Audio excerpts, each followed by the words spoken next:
रमेश अपनी पत्नी सुजाता और बेटे सोनू के साथ रतनपुर गांव में रहता था। गांव के ज्यादातर लोग खेती करते और उसी से अपना घर चलाते थे। गांववासी गरीब तो थे, लेकिन सब में काफी प्यार था और सब मौका पड़ने पर एक दूसरे की मदद किया करते थे। गर्मियों का मौसम शुरू होते ही प्रचंड रूप लेने लगता है। वहीं लगातार बढ़ते तापमान को देख गांव का मुखिया लोगों की बैठक बुलाता है। रतनपुर वासियों, आज की ये बैठक गर्मी के प्रकोप को लेकर है। जैसा कि आप सब जानते हैं कि अभी गर्मी की शुरुआत भर है, लेकिन ये अभी से बर्दाश्त से बाहर है। वैसे तो हमारे गांव में भरपूर हरियाली है, लेकिन मैं चाहता हूँ कि कोई भी अपने खेत में खड़े किसी भी बड़े पेड़ को ना काटे। मुखिया की बात सुनकर सभी आपस में सहमति जताते हैं। तभी वहीं भीड़ में खड़ा रमेश आगे आता है। मुखिया जी, आपने बहुत अच्छी बात कही है, लेकिन मैं सोच रहा हूँ कि बढ़ती गर्मी को देखते हुए हम कुछ नए पेड़ भी लगाएं, जो कि आने वाले समय में हमारे बच्चों के लिए मददगार साबित हों। हाँ रमेश, तुमने ये तो बहुत अच्छी बात कही है। तो बहुत जल्द हम गांव के चारों तरफ कुछ नए पेड़ लगाने का काम करेंगे, लेकिन फिलहाल इस बार की गर्मी से बचने का कोई रास्ता ढूंढना होगा। हाँ मुखिया जी, इस बार तो गर्मी की शुरुआत में ही खेत तक जाने की हिम्मत नहीं हो रही है। अभी से घर उबल रहे हैं। तुम एकदम सही कह रहे हो। वैसे बड़े तो जैसे तैसे गर्मी झेल लेंगे, लेकिन बच्चों को इससे बचाना होगा। इसका कुछ तो उपाय करना ही पड़ेगा। चलिए अगले हफ्ते सब इकट्ठा होकर वृक्षारोपण करेंगे। बैठक खत्म होती है और सब लोग अपने अपने घर चले जाते हैं। तभी रमेश को घर आता देख सुजाता बाहर निकलती है। तुम्हें तो काफी पसीना आ रहा है, लो पानी पी लो। अरे ये पानी कितना गर्म है, तुमने इसे मटकी में नहीं रखा था क्या? मटकी से ही लाई हूँ। दरअसल पूरे घर में तपन हो रही है, अब दिन काटना मुश्किल हो रहा है। हाँ ये तो है। आज मुखिया ने भी बैठक में गर्मी को लेकर ही बात कही। अगले हफ्ते हम लोग गांव के चारों ओर कुछ नए पेड़ लगाएंगे। ये तो बहुत अच्छी बात है। गांव के चारों ओर पेड़ होंगे तो कुछ ठंडक महसूस होगी। सुजाता और रमेश हाथ में पंखा लेकर घर के बाहर ही बैठ जाते हैं। तभी उनका बेटा सोनू गर्मी से परेशान होकर उठ जाता है। पापा, मुझे बहुत गर्मी लग रही है। इस पंखे से तो जरा भी आराम नहीं मिल रहा। क्यों ना हम एक कूलर ले लें? बेटा, अभी तो कूलर लेने के पैसे नहीं हैं। एक काम करो, तुम बाहर आ जाओ। सोनू भी बाहर बैठ जाता है, लेकिन रमेश बेटे को परेशान देख सोच में पड़ जाता है। शाम होते ही वो गांव में घूमने निकलता है। तभी रास्ते में उसे कुछ लोग मिलते हैं। अरे भाई, गर्मी से तो जान ही निकल जाएगी। आज बच्चे कूलर लाने की जिद कर रहे थे, लेकिन उसके लिए पहले शहर जाना होगा। क्या बताऊं भैया, आज यही हमारे घर में भी हुआ।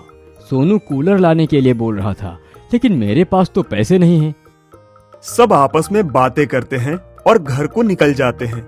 रमेश रास्ते भर गर्मी से परेशान लोगों को देख समझ जाता है कि सभी की हालत खराब है।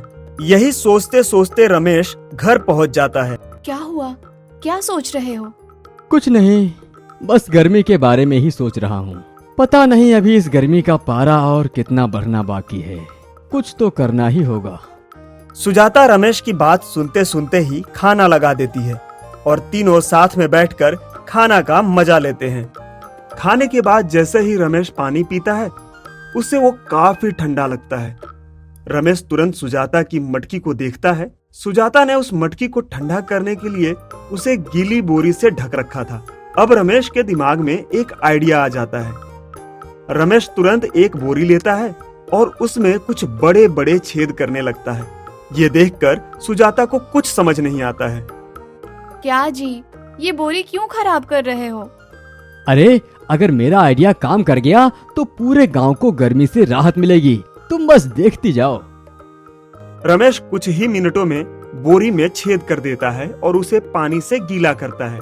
फिर बोरे को टेबल फैन के चारों तरफ लपेट देता है और पंखा ऑन करता है। पंखा चलते ही सबको ठंडी ठंडी हवा आने लगती है। ठंडी हवा मुंह पर पड़ते ही सुजाता और सोनू खुश हो जाते हैं। अरे वाह, ये तो काम कर गया। अगर ये ऐसे ही पूरी रात चला तो कल मैं ये बात मुखिया जी को बताऊंगा, जिससे गांव के अन्य लोग भी इस बोरी के कूलर का इस्तेमाल कर सकें और गर्मी से थोड़ी राहत पाएं। सुजाता और सोनू बोरी के कूलर के सामने हवा का आनंद लेते रहते हैं और रमेश उन दोनों को खुश देख मुस्कुराता रहता है। चलो चलो, दोनों बिस्तर पर आ जाओ और चैन की नींद लो। बोरी के कूलर की वजह से रमेश का मिट्टी का घर काफी ठंडा हो जाता है। जब सुबह वो उठता है तो काफी खुश होता है और खाना खाते ही मुखिया जी के पास पहुंचता है। मुखिया जी, मैं आज आपके पास एक अच्छी खबर लेकर आया हूँ। अरे भाई, इस गर्मी ने तो हालत खराब कर दी है। रमेश, क्या खुशखबरी है, बताओ। रमेश पूरी बात मुखिया को बताता है। मुखिया सब सुनकर अचंभित होता है।